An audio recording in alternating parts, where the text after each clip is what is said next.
What is up, my friend? Kanae here, and in this video we're going to talk about how to slash through some of the negative thinking. And I'm going to challenge you to hang with me all the way up until the very end of this video, because I'm going to share with you some things here that you've probably never heard or seen anywhere else before.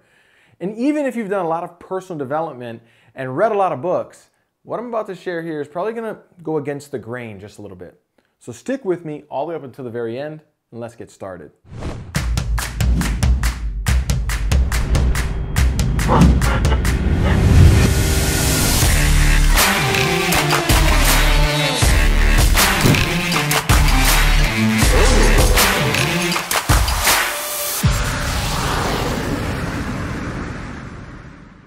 All right, so if we're going to have a conversation about negative thinking, then let's first start by demystifying or really debunking some of the BS and lies that exist around this topic.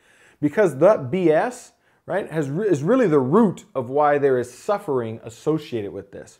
You see, if you're watching this right now, you've probably seen or read the book The Secret, right? Or you've at least heard of the law of attraction. And see, these movements have really perpetuated a lot of, well, lies, right? A lot of the personal development rhetoric is that our aim as human beings is to be always positive and never negative. That we should think positive as often as possible and that negative thinking is bad. And that if we could just think positive all the time, then only positive things would happen to us. And quite frankly, that's just bullshit, right? And there, I said it. So let's think about this really critically for a moment. And again, I know that this might challenge some of what you may have read or heard before, but hang with me. And if you're open to this, it can be incredibly freeing for the soul, right? So we know, or would you agree, I should say, would you agree that our entire universe is made up of energy, right? As far as we know, in this human vessel, and this is not spirituality or religion or philosophy, this is physics, right? As far as we can tell, in our ability to observe the universe in this human vessel, the whole universe is made up of energy. And we know that it's built on duality, right? For every up, there's a down. Every left, there's a right. And for every top, there's a bottom. For every zig, there's a zag.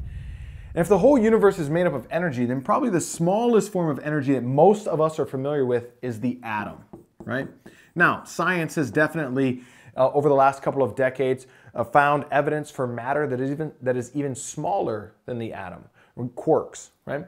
But even if you dig into that, you're gonna see that they abide by the same principle that I'm about to share with you here.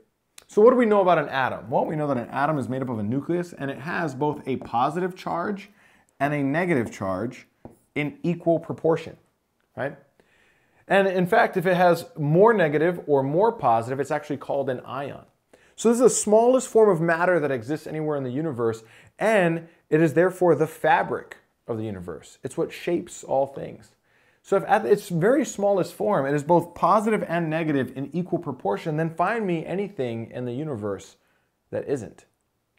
In other words, my point is that we're, as human beings, we're all kind and cruel, positive and negative, happy and sad, animalistic and angelic. Right? And typically those that are more outwardly positive are more inwardly negative. And those that are more outwardly negative are more inwardly positive.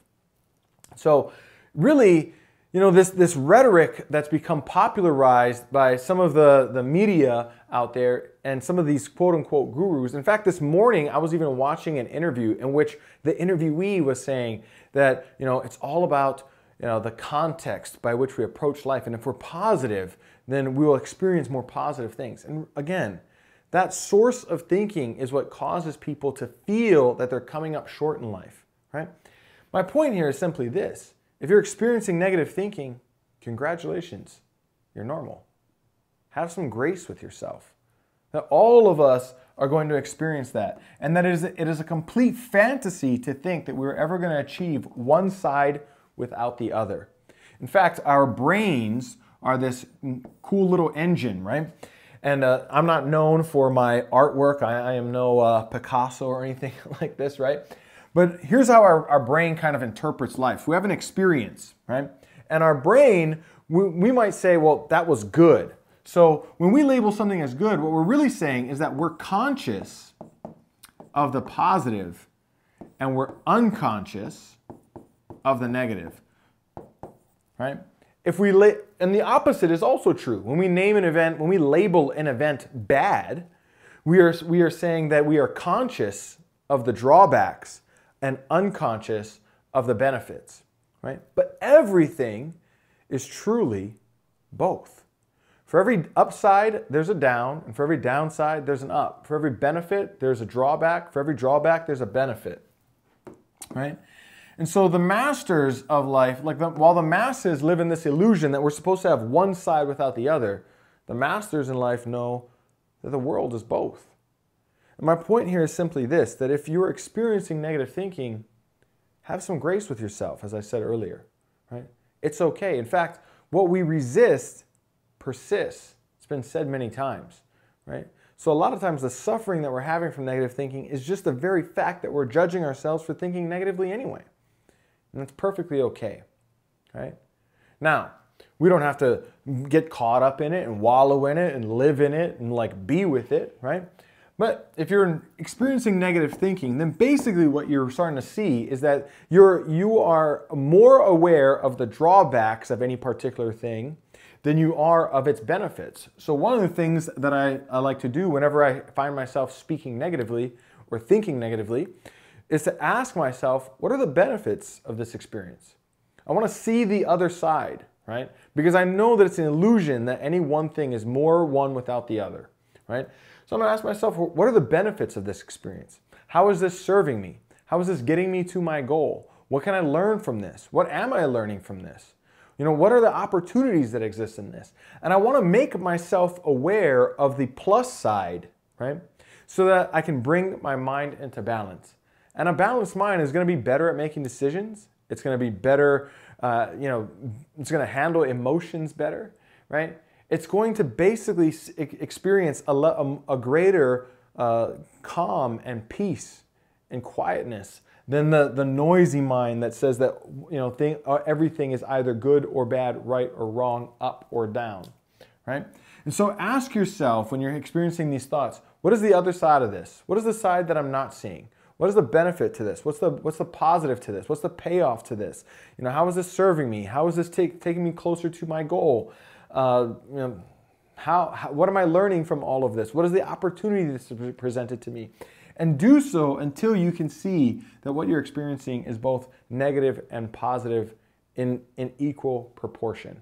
And that, my friend, is the sign of a master. Now, here's the rub, right?